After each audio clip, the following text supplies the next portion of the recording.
everyone, good morning. Thank you so much for joining us. I'm really excited to talk to these three today. Like a lot of you in the audience, they are founders with, ambitious visions, have big plans for their companies. Of course, in order to achieve their objectives, they've got to get investors to buy into their vision. So it's not easy, especially for, Geffen and Josh, for example. They represent, women and Black founders. Women during the height of, the most feverish fundraising environment we've seen last year attracted something like 2% of venture dollars. Black founders attracted 1%. If we had a Latinx or Black female founder up here, it would be closer to 0% of venture funding. So they're up against a lot. They have to be noisy and social in part to attract attention, and they've done it successfully. So I want to talk to them a little bit today about how they did it. Guys, thank you for joining us. So first, you all have really, truly interesting and very different businesses. So I thought we could, introduce the audience to what you're doing. Geffen, you are working on Couplet Coffee, a direct-to-consumer brand. So tell us a little bit about how you are building your business and why you decided to spend your time on this idea in particular. Yeah, I used to work in tech. I studied linguistics and computer science at UCLA, and that was my path. And the pandemic hit, and I wanted to start a side project that was just gonna be, something that I was excited about, really. And I just started building it on Twitter online, asking a bunch of questions. The first year was literally just asking people questions, all the dumb questions you can think of about coffee, everything in the supply chain, coffee shops, where are the missing gaps, and I just got so much more excited about it than my work in tech, honestly. And I realized the major gap for me in the coffee market was, making specialty coffee or just really premium coffee something that a lot more people can reach. There was a lack of accessibility, approachability, and really majorly no fun. So I was like, let's do something really fun. Let's do everything that we can do and throw things at a wall and figure out what that looks like. And that's what Couplet is today, just a really fun and approachable coffee brand. That's really great. I know they're also staid and serious, so it's nice to have. It's just it's a really serious industry. It's a little bit overly serious, and even the language used on the packaging is overly serious. And we have poems on there and rainbows and mushrooms. So that's great. I love it. And Josh, tell us about your company. Yeah, so I've always worked in consumer software, primarily B2C, across media, communication tools, and most recently entertainment. So I was at TikTok on the global product operations team, and Campfire came to me when I was working there because I was like, social isn't solved. There's a lot of other ways that we can connect authentically and intentionally online. So Campfire is a place where people leverage photo and their voice to create authentically and connect intentionally. So it's like you're not really there to have the best looking photo. You're looking to use the photo to tell the best story. So that's what we're doing over here over at Campfire. So we're in the space. We're between photo sharing and social audio is where we're building. So it's interesting. So explain the app a little bit more to me. So you pick a picture from your camera roll. Yes. And then you record a 30 second audio. Okay. And then you can obviously re-record it. It's not like a be-real moment where you're I gotta. Yeah, for us, it's you upload a photo, you talk about it for 30 seconds because you want to put a cap on it because creativity lives within constraints, is how I look at it. And so we do that, and then we have something called Sound Suite, where you can add a background audio to the post, so it makes it more immersive. So that's kind of what we're doing. We're building in the intersection of photo sharing and social audio. That's great. It's also just a great exercise because it's so hard to tell a compelling story, and to have to figure out how to tell it in 30 seconds, I feel like is a skill that could, benefit people. People are doing it. They're doing it. They're having some good moments on there. That's really great. I love it. And then Nick, I know we covered your company a little bit in TechCrunch. So you started off writing a Fintech newsletter. Well, first you worked at Google. I'll let you tell the story, and now you've got a fun. So This Week in Fintech started out as a Fintech newsletter. It was honestly just an internal newsletter, and then it kind of snowballed as Fintech grew over the last 3 years. So I'm lucky that we've got a fantastic team of 14 people now.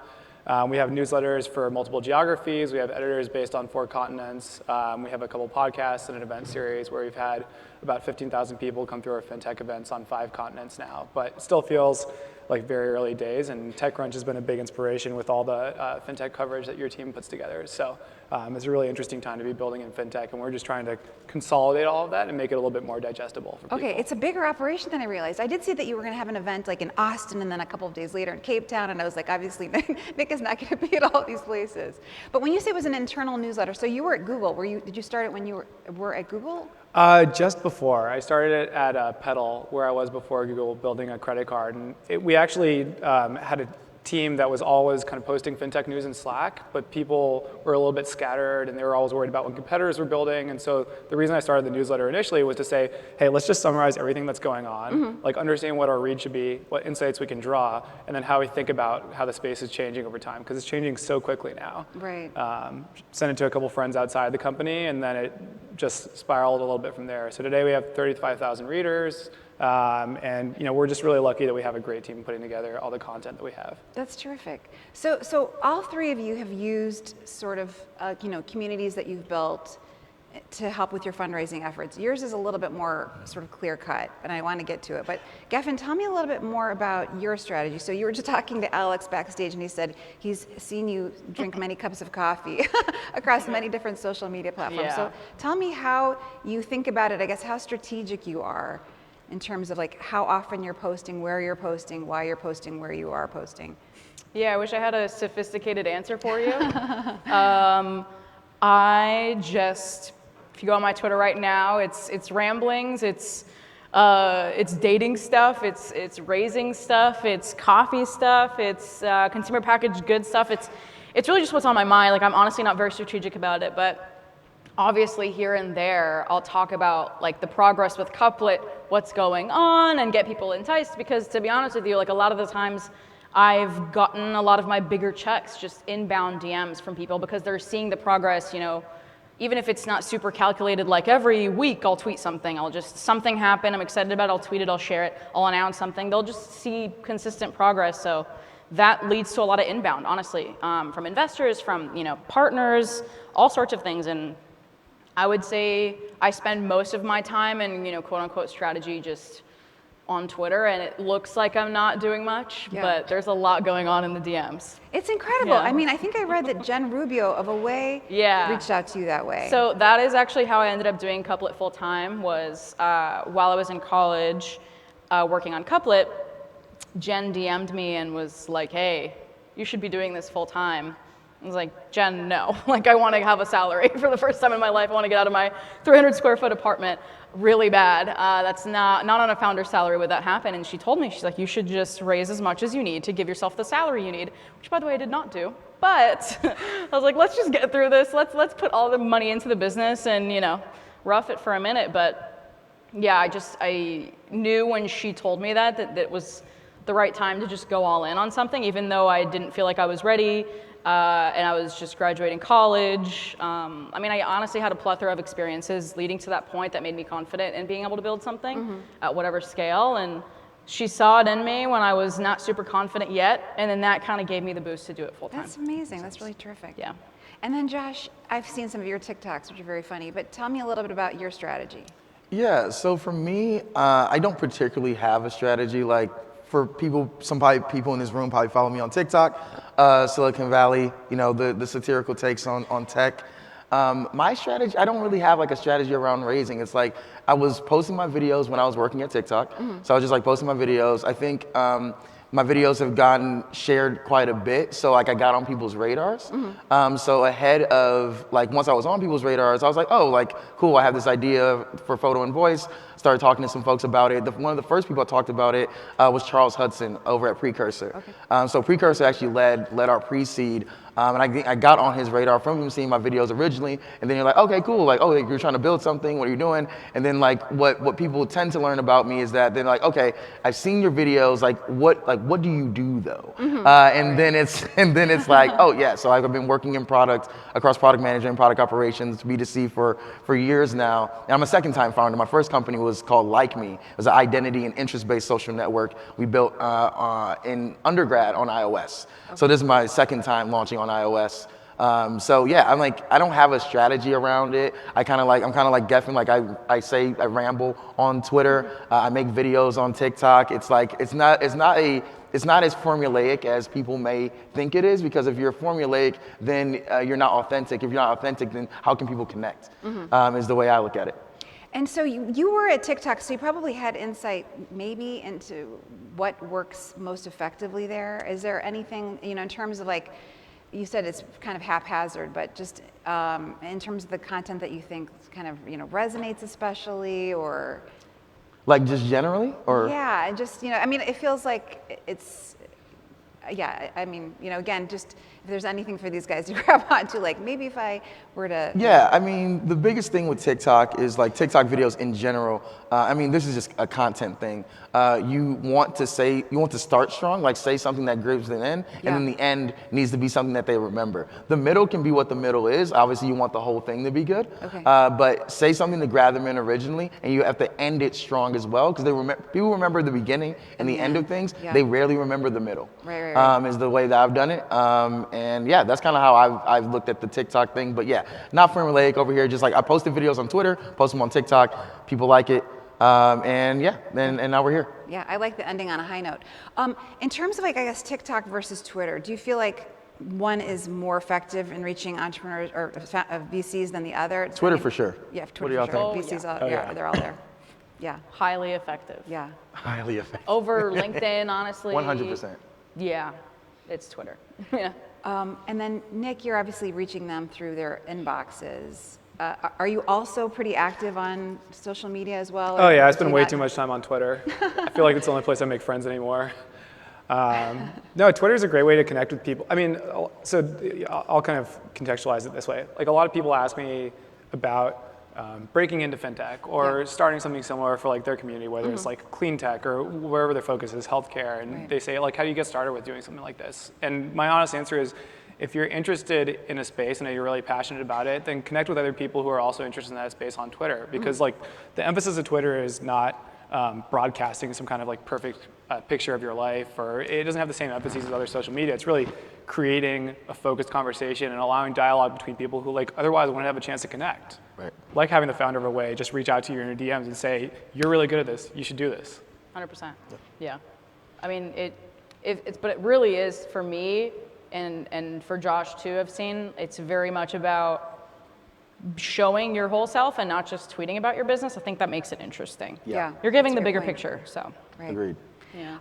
And just with with regard to the newsletter and your Twitter following, how do you turn that early interest into actual money? Like, how do you say, do you like me enough to write me a check? Who's taking that one? Dialing for dollars. Any one of you can take that, by the way, but I just. You go first.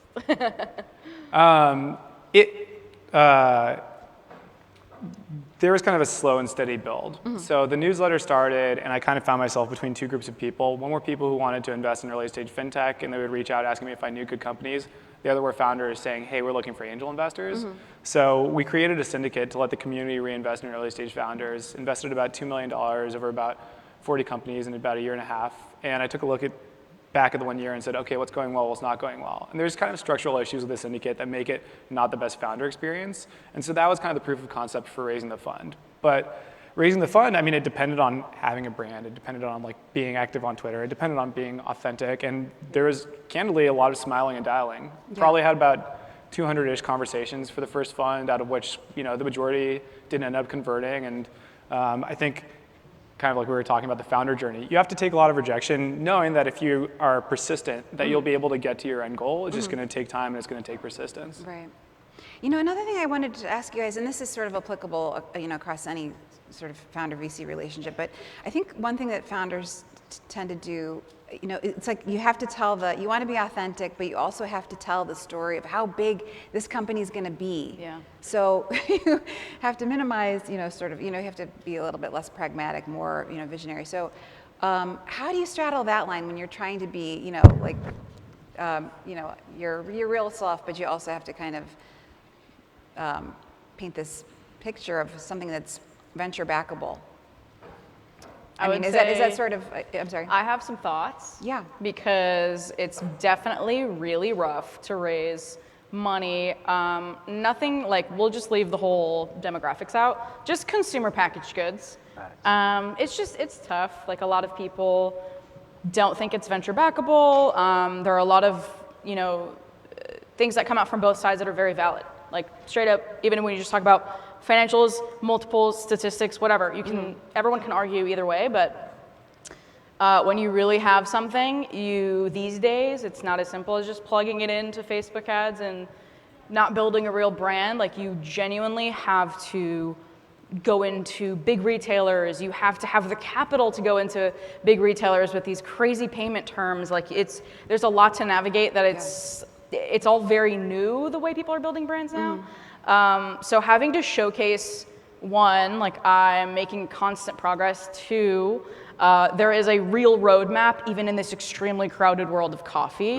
And three, like me being the person to do that who was not in coffee before. Like those are three things that I definitely navigate on a daily basis and have to communicate in a lot of different ways. But I feel like when I raised my first round, which was just an angel round, significantly harder than now. Because people can literally tangibly see that we are in stores. We have big partnerships. There's like a lot that's going on that even the numbers, like everything is climbing, everything is going well. Right. It's just very expensive and very tough, but you can't really have like an off 3 months in that world. Right. I feel like when I worked at about 12 startups in college, barely past college, obviously, to be able to do that. But I did a bunch of different things, took time off to like work in different companies. Like Tesla was the last one I took time off to go work at.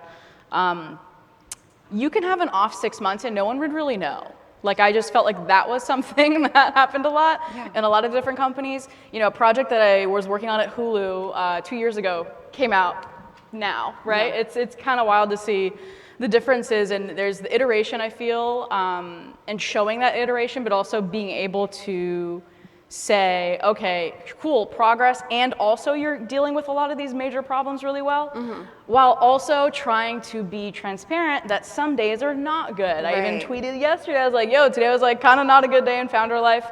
Got dinner with a friend and it was really nice. And people like engaged with that and they like that too, but I like to show the bigger picture. Like I don't believe in constantly showing that things are good. Some days things are just not good. Right. So there was a week where we just didn't make enough sales and it was going through it like, this sucks, oh my God, like am I gonna be able to raise because of this? Like it's really wild, even on a weekly basis. So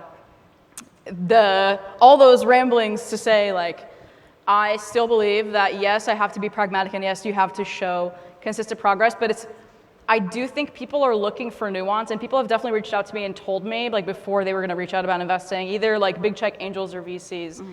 We are actually pretty confident in you because you are transparent about the issues that you deal with, but you also are constantly seeking help.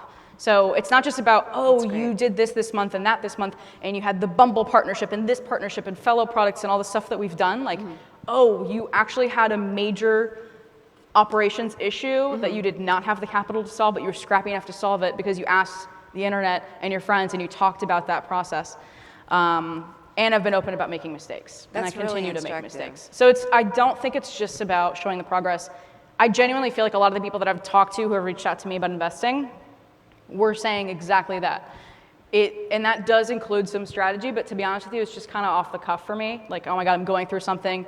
And the Twitter community that I have, even though it's small, is like so supportive and engaged. That's great. Yeah. And Josh, I see you nodding your head a lot. Do you feel like you can also be somewhat transparent? Or I don't know, again, if you're quite as active on social media. Yeah, I'm pretty active on Twitter and TikTok, like decent followings on both of those. I guess the way that I look at it when it's like towing the line between authenticity and the greater vision, I think you can be authentic as a person and still paint the greater vision of what you're trying to build. Like what we're trying to do is leverage, we believe that voice is the medium of communication that connects us the most.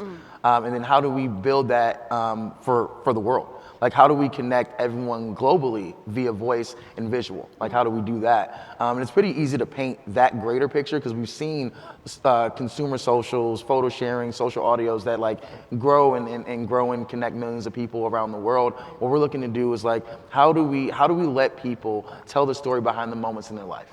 How do we enable that in Canada, the US, Europe? These are the territories that we're live in. So I think me being authentic as a person helps with like that because like, okay, we know that I make content about stories. Like I write things on Twitter about that. Like it's very easy to see how someone like myself can build something to enable other people to tell their story, because I tell mine pretty often. So that's kind of the way I look at it.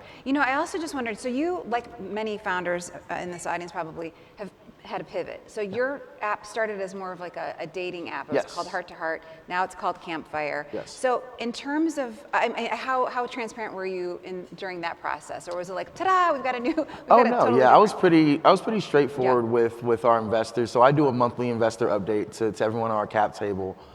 So for me, I was like, okay, we're building Heart to Heart, and I was like, are we being too prescriptive too soon with the mechanism? Because it's a new mechanism of photo and voice. Right. We're asynchronous, we're not live. So it's like, okay, maybe people were asking like, when can we use it to connect with friends? When can we use it to like not use it in a romantic context? I was like, you know what? I always looked at Heart to Heart as a connection company. Like the overarching thing, I was like, okay, we're starting in the vertical of dating, but how do we, we'll one day expand it to all these other things. Right. Instead of doing that and just doing that like incrementalism, I was like, you know what? Let's switch it over. Let's open up the pie. Let's make it Campfire, give people the mechanism, photo and voice, and let's see how they use it versus being prescriptive with it. So I already told our investors, like, I told them that in May, that I was like, okay, like I'm gonna make the decision of what we're gonna do. Either I'm gonna stay Heart to Heart and really build Heart to Heart age-wise is actually shaping up to be like an eHarmony and Match.com competitor versus like a Hinge, a Tinder, or Bumble kind of situation, based off not only like the age of our demographic, because the median age of our Heart to Heart user was 28. So we were going in that direction age-wise. So I was pretty transparent with them. I was like, I'm not gonna just like spring it on them, because if you spring it on people, then they won't give you more money. Right. So like you want to be honest about like, okay, like, hey, we're expanding the pie. This is what we're seeing, and I gave like a very deep rationale on like why I wanted to move the company in this direction, and everyone was on board. Right, great. It does feel like we're going through kind of like a generational shift towards authenticity, which I really appreciate. Something that like I admire a lot more about Gen Z, honestly, and I'm a millennial, is that I think people feel like a lot more comfortable with being their whole selves and like not kind of compromising and like only bringing their work self to work. And so like social media used to be Facebook and Instagram, this super curated version of your life. And now it's TikTok and Be Real, where like people are authentic and people kind of reward authenticity and they build each other up, which I think is I think it's a shift in the right direction, and I'm hoping that more of it bleeds over into like how you lead your company, like being honest about your challenges and like communicating the learnings that you're getting from them. Like that's the kind of person that I would personally want to invest in, is somebody who can kind of check their ego at the door and say, look, we're going to take challenges, we're going to have setbacks, and we're going to learn from them, and that's going to make us better. Right. No, I think so too. I mean, obviously mental wellness is a big issue in the entrepreneurial community, so this is great. Guys, thank you for starting to submit questions. Let's see here. How do you handle crises when your network is so tied to social? So I guess you kind of talked a little bit about that. You talked about your crises pretty openly. I mean, I guess you can't be completely, Can't be doomsday. Right. You can't say I'm like concerned about the viability of my company here.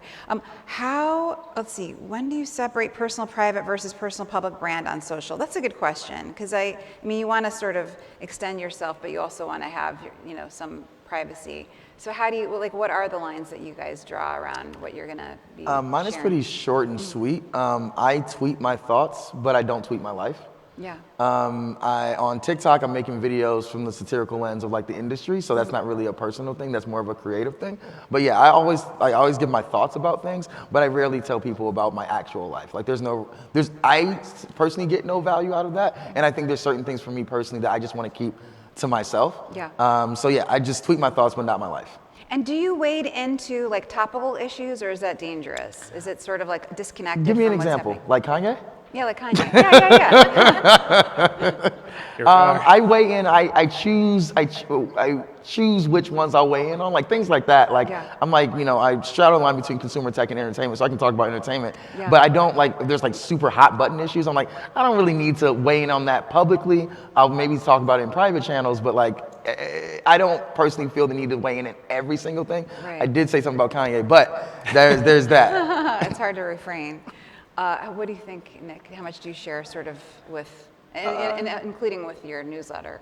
I think everybody has to decide kind of where they draw the line. And like some people are openly like TMI posters, and like that's fine if, being able to share is like therapeutic for you, or like you feel like it helps you. Like my line is basically that it's just really similar to Josh's. Like I don't expose other people involved in my life. So like anything that I share, I can share about myself because like I can take the brunt of like oversharing, but I don't want to do that to like other people in my life. So it kind of like limits the aperture a little bit. Yeah. But I think at the end of the day, like to kind of tie it back to like fundraising from your community, like people look for heuristics. Like that's just how we are. We're humans. Like we look at like pattern matching, and so I think people will look for the heuristic of somebody who's like super successful and self-assured. And like my hope is that we're changing that over time, where people like feel comfortable not always being right and not always being correct, and like especially just not posting like these kind of hustle glorification tweets of like, if you're not working 80 hours a week in your 20s, like you don't want to be successful, like that kind of thing. Right. Like I think like we need to be like a little bit more honest about like who we are, how we work, and like what's actually healthy. Right. Yeah, it's such an issue, that sort of pattern matching, the very, bold entrepreneur who everything's going well, went to certain schools, had certain jobs. And then, obviously VCs are sort of looking for that person to a fault. I follow Matt Levine, a columnist on Bloomberg, who's great, and he'd done a bit on, VCs who found Stanford dropouts to a fault, but they don't want to not invest in some Stanford dropouts, because then the other Stanford dropouts will get wind that they're saying no to some of these guys, and then maybe they miss out on the investment of the decade. But so much of it is getting into the funnel, however you're able to do it, and then once you're in it, I mean, can you take a breath, or is it still you guys have very early stage companies, pre-seed companies. Is it like spinning up the wheel every time, or do you feel like now that you know Charles, does he go to bat for you? How do things go? Yeah, I mean, Charles, like the best, like I have a few people on the cap table, like Charles definitely goes to bat for me. But I also have like my own network. So like Charles introduces me to people. Charles is actually somewhere here. He's gonna be at Battlefield. Marie Rocha from Realist Ventures, she also like helps to introduce me to folks. Bryce Roberts from OATV. Is helpful, as well as Andy Wiseman from Union Square. He's one of our angels. So they're all, like, when I think of people on the cap table who've been helpful when it comes down to connecting to investors and things of that nature, they're very helpful in that way. So yeah, I think, who you choose to be on your cap table is super important, but I will really say for everybody, it's very important who you choose to lead. If you have a choice of a lead, like that's a privilege in itself, but who you choose to lead your pre-seed, seed financing can be very, very impactful, because that person will either put in follow-on, they'll open up doors, and in this environment, your existing investors are like your lifeline. Yeah. So if they're not gonna give you more cash, people's companies are just going under. Yeah, because right. people aren't writing checks as frequently as they were last year. Right. So like everyone's going back to their existings, and if your existings are not strong, then you're just dead. So that's kind of that. Right. Okay, great. Yeah, I wasn't sure if you had to keep up with the social media quite as much because of that. Let's see. Joshua, is there any struggle to reconcile using a large social platform where authenticity is often lacking to promote an app that promotes authenticity? Read that again? Is there any struggle to reconcile using a large social platform where authenticity is often lacking to promote an app that promotes authenticity? So I guess this person's suggesting that TikTok is maybe not, like people are kind of creating personas and. Yeah, is there I mean, sort of like an TikTok inherent conflict there? TikTok is an authentic place, I would say. It's like less polished, but I don't have any like conflicts with being on Twitter or TikTok. I'm building an authentic company. I think Twitter as well as TikTok, I think, are the more authentic places of social, versus Instagram and Facebook, things of that nature. So I don't personally have any conflicts with being a voice on Twitter or being or making content on TikTok, because I think those places are authentic. Because I can't really do the curated polished thing. I don't have Instagram. So I don't have Instagram because I can't do that thing. So the places I spend the most time are Twitter and TikTok, where I feel like I can be more off the cuff versus very curated. So I personally don't have any conflicts with it. And this is an interesting story. Question. What are some of the differences in social media strategy for B2B? So this might be most applicable for you, Nick. I mean, you're probably talking on Twitter to other, Yeah, I mean, it's interesting because like this actually, I would say this week in Fintech has kind of grown in spite of my marketing prowess rather than because of it. I'm not like particularly good at branding or marketing. That's why the fund is called the Fintech Fund and the newsletter is called This Week in Fintech. Like I'm not a brand genius like these two. Like if you like talk to your like 7-year-old self and you're like, this is what I'm going to be doing. And you said, I'm going to make coffee more interesting and I'm going to include like rainbows and mushrooms and unicorns, or I'm going to like create a photo sharing app where you can tell stories through photos and it's going to be your authentic self. Or I'm going to sit in between finance and technology. Like your 7-year-old self would easily choose the first two. And I feel like you've done a great job like creating something interesting in an interesting space.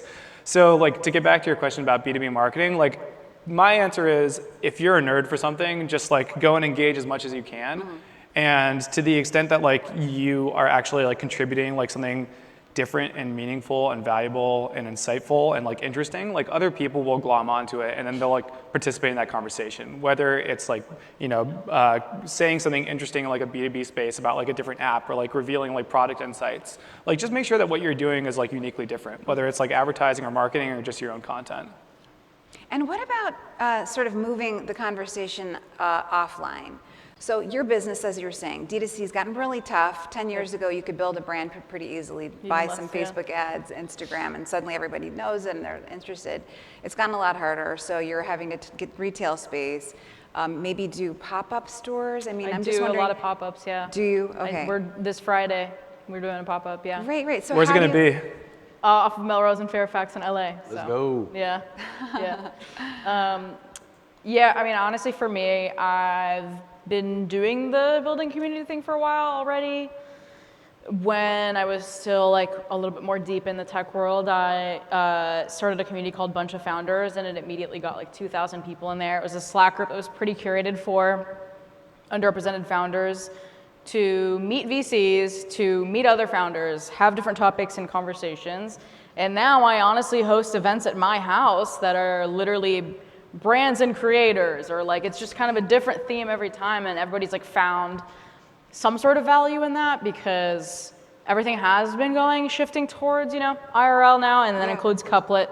You know, we constantly pop up. We're hosting events. The event this Friday is gonna have about 300 people there. It's like coffee bar, non-alcoholic cocktail bar by Three Spirit, like all sorts of things, and it's primarily for the queer community. So it's a lot of allies seriously still show up though, which is fun because it's like the only sober queer space that really exists in LA right now, and we're looking to create that as like a more permanent concept, you know. So like those are things that riling up people in real life, getting them to be excited about it. We have this coffee cart that we bring around a bunch of different places on like a every 2 to 3 week basis, and I hire a barista to just like make these like funky drinks for people. And a lot of the people that have actually tried from the cart are not the same people that go to the fancy coffee shops. They just happen to run into us in these places. And it's really nice to see someone be like, oh my God, this is what coffee tastes like? Oh, I just thought Instant was what there was, or Folgers is what I've been drinking at home. Right. But seeing that first like light bulb go off is really what I'm building it for. So that does take a lot of in real life stuff. Yeah, so that's terrific. Yeah. And what about you, Josh? Do you have a So ours is like, we're launching a college ambassador program.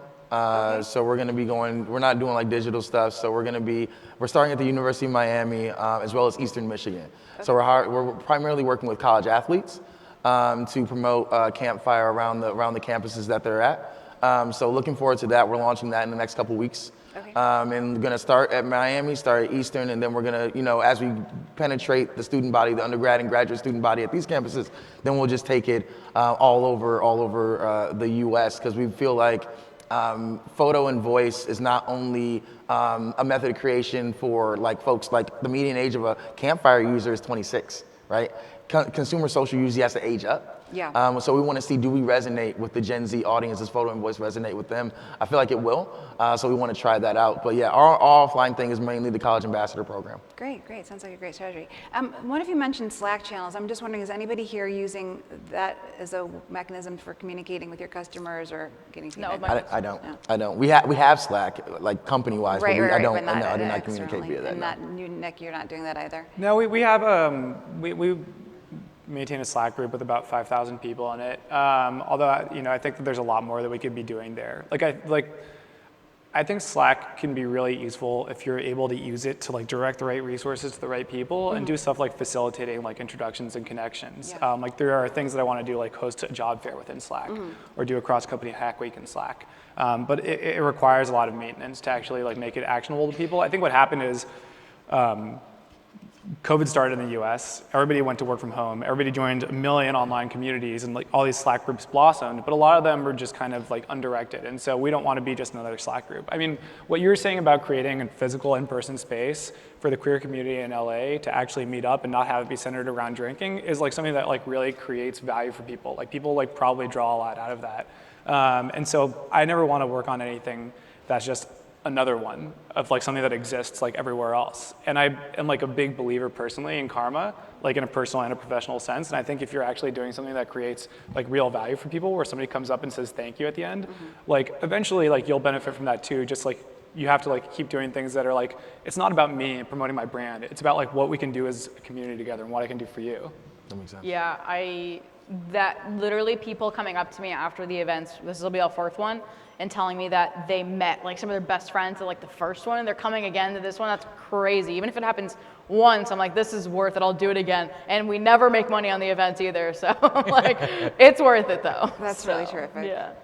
Guys, we're running out of time here, and I'm sorry I keep looking over here, the clock's here. But a question for Josh. I'm a young Black founder raising my first round, and I'm wondering if you targeted VCs and angels that supported underrepresented groups. Did I? Yeah. No, I did not. It just so happened to be. Like these are just like, I have a pretty diverse professional and personal relationship kind of thing. I don't know if you're probably here in the crowd. I have a probably pretty diverse professional and personal background.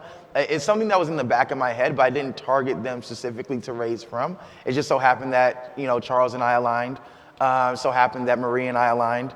But I didn't target specifically, but I do have a pretty diverse cap. I have men, women, Black, white, like I have a diverse cap table on that kind of side, on that side of things, but I didn't target a diverse fund specifically to raise from, no. And Josh, your experience really is that, you know, kind of based on your, you know, USC, TikTok. Yep. That really minimizes a lot of the other differences, you know, that. Yeah, that's something that, you know, their VCs are really focused on sometimes pedigree. credentials above all else. yeah, that's something I would want to like touch on like really quickly is that like when you're raising from, when you're from an underrepresented background like Geffen and I are, when you have the school, the professional experiences, things of that nature, it makes it easier for people to bet on you. So if you look at like underrepresented folks who are trying to raise capital, like Geffen and I have raised capital and we're underrepresented groups, but if you look at our professional and academic backgrounds, it does somewhat mirror the majority. Like we went to good schools, we worked at places that people know, like things of that nature. So the fundraising process is fundamentally different for those who have it versus those who don't. And that's something that isn't talked about enough with the nuance behind it, because it's more than just like the demographic you see, but like what else is under there that can make it harder or make it easier for you to raise capital. Right. Yeah, I mean, true. for better or worse, VCs are very risk averse when it comes down to it. So if they, I think there's just like a lot of pattern matching Yeah, at the end yeah, of the day. absolutely. Like heuristics matter and people Yeah. just want to look at like the credentials that they know. It's like, I'm not going to get fired for making this decision because I invested in somebody who like, you know, went to Stanford or Harvard Right. or like Yeah. I invested, like, look, I'm a white guy VC. I look like 76% of VCs. So when I have calls with people, like as a baseline, people say, oh, well, this person looks like a VC. And so like, if you don't have that, it's like a very real and pervasive effect. And like anything you can do to build up your credentials in another space, it kind of lets you just like walk in, like put your resume on the table and say like, I, you know, have a valid reason to be in the room here, Right. and you have a reason to want to invest in me. right, absolutely. Yeah. guys, And let's- if you're a VC in the audience, you know, hires and wires. There we go. Blog Yeah, posts yeah. are great, but hires and wires. There you go. Yeah, absolutely. And less mentorship, more funding. Guys, thank you so much. Really appreciate it. Really treated to get to know all of you. Awesome. Thank you. Thanks everyone for coming.